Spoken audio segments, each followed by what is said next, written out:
He was born between two worlds. One world was bright, skyscrapers, suits, expensive cars. The other, small houses, dusty streets. Ethan was 12 when he started to notice the difference. Mr. Adam woke before sunrise, always in a hurry. Coffee, phone calls, numbers.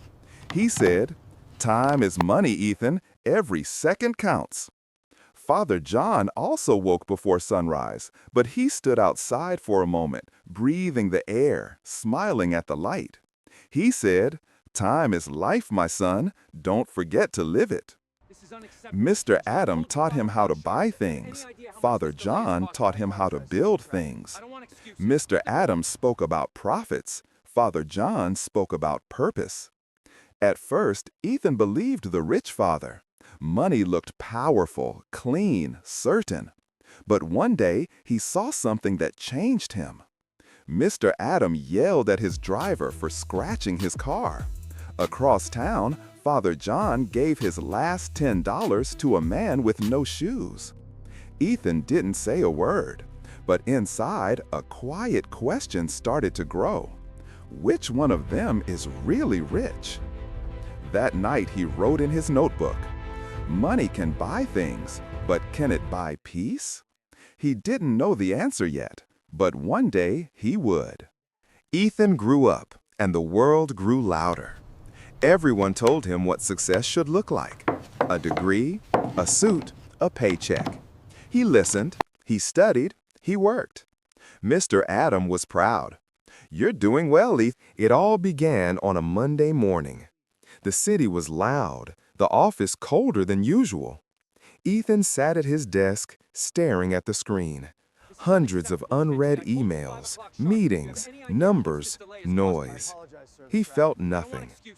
Mr. Adam entered, proud as ever. "You should be great." The rain stopped that morning.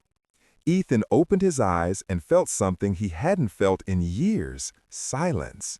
Not the silence of emptiness, but the silence of peace. He sat under the same bridge, the sun rising behind gray clouds. The city Ethan didn't wait for a miracle. He became one. He started small. He sold the things he didn't need. He read, he learned, he worked with his hands again. Every morning, before the world, years passed. The small workshop became a company. The company became a community. Ethan never called himself a boss. He was a builder of things, of people, of hope. He hired those no one believed in. He taught them not just skills, but purpose. He didn't just give jobs, he gave chances. One afternoon, as he walked through the office, he heard laughter, the same sound he once heard in Father John's small house. He stopped and smiled. That's when he realized, this is what wealth sounds like. It wasn't numbers, it wasn't applause, it was peace.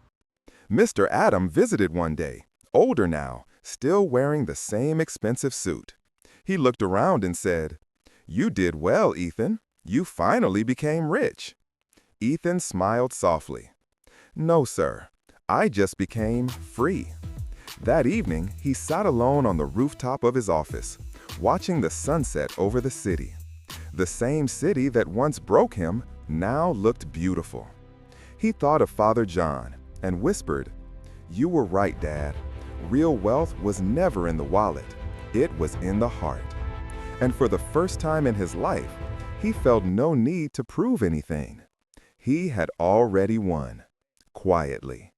Years later, the workshop had become more than a business. It was a story about work, dreams, and faith. Ethan's hair had turned gray, but his eyes still carried the same light, the one Father John once had. He sat by the window, holding an old notebook, the same one he'd written in as a boy. His son, Daniel, entered quietly. "Dad," he said, "people call you a rich man now. Are you?" Ethan smiled. He handed him the notebook. Inside, the words written years ago still glowed faintly under the sunlight. "Money can buy things, but can it buy peace?" Daniel read silently.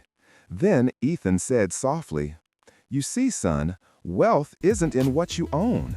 It's in what you give.